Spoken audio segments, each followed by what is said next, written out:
As the weather changes, you may start reaching for a hat. Here's one of mine. I know it's a cap, but it's still a hat. And yes, it's actually mine and one of my favorites. But, do you ever really think about what color hat yours is? And, what it could actually represent in a metaphorical sense? Now, here's the thing. If Boozy was asked which colored hat he would identify with, what do you think he would say? Well, let's discuss things. Hey everyone. How y'all doing today? I'm Kat, and welcome to Cat Chat, Law and More. As always, we have things to discuss, but you are more than welcome to like, subscribe, or comment in the box below. And, as always, I try to reply to all responses. So, let's get down to it. I'd like to think of October as being the month of Halloween. And what better way to count down to the 31st than to look into everything that Christopher Boozy has done so far? After all, he is one of the main Amber Heard dogs that's been spreading vitriol to get their fleas to target and attack Johnny Depp supporters, those who have reported on the trial and even those who have questioned the turd's behavior, only once. But, that is not all. I'm going to seriously have some fun with things too. As I would consider myself as a nice person, I did pre-warn and give Boozy plenty of notice as to what I would be doing. And it also gave him plenty of notice to sort out certain things and get rid of specific items that could be used as evidence. If you haven't seen one of those pre-warnings, this is one of them.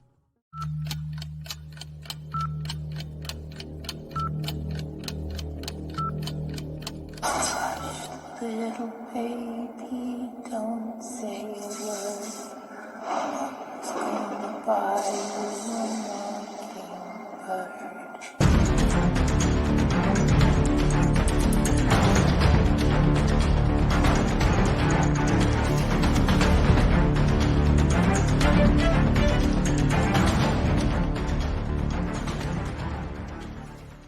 Okay, so let's get back to the hats. In the world of hacking, there are three main types of hackers. There are the white hats, the gray hats, and the black hats. Some of you may be pretty clued up on this. Others may not, hence this video. This video will certainly be of use when future videos I put out come up this month. Especially when Boozy is featured in the videos. Especially when we discuss that Boozy has been identifying, tagging, and tracking people and businesses and then distributing their information and accounts. This is one of the reasons why I have repeatedly asked people not to go onto his website and search for themselves on it. I only give advice when it is necessary. Unfortunately, some people haven't listened to my advice and keep on putting his website and information out there. But as they're adults, they'll have to deal with any consequences that may arise later on. Okay. So the three types of hackers work in different ways. The white hats are ethical hackers. I guess you could say that they are the good guys in every way. They look for security flaws and vulnerabilities for the purpose of fixing them. They'll never break any laws when hacking.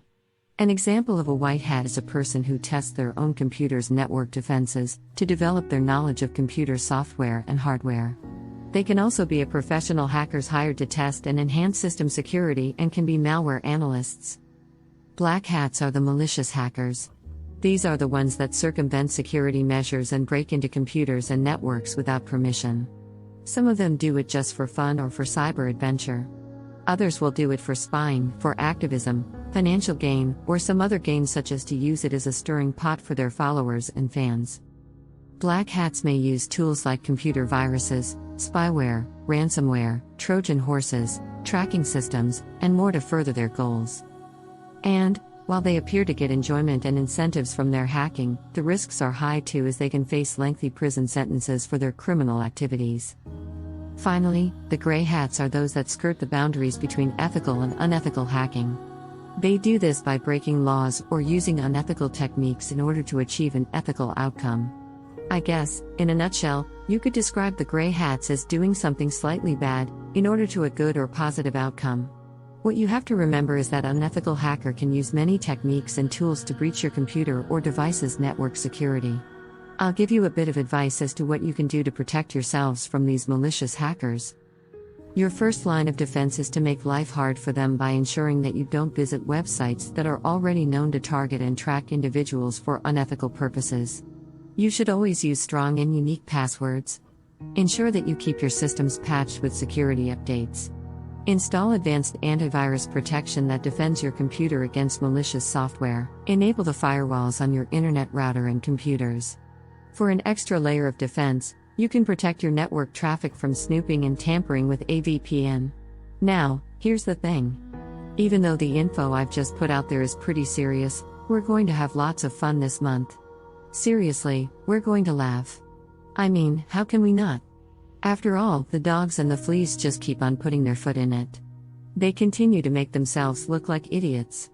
And, we're going to enjoy this ride to the full. So I do hope that you will join me for this joy ride. Well, until next time, thank you for being here.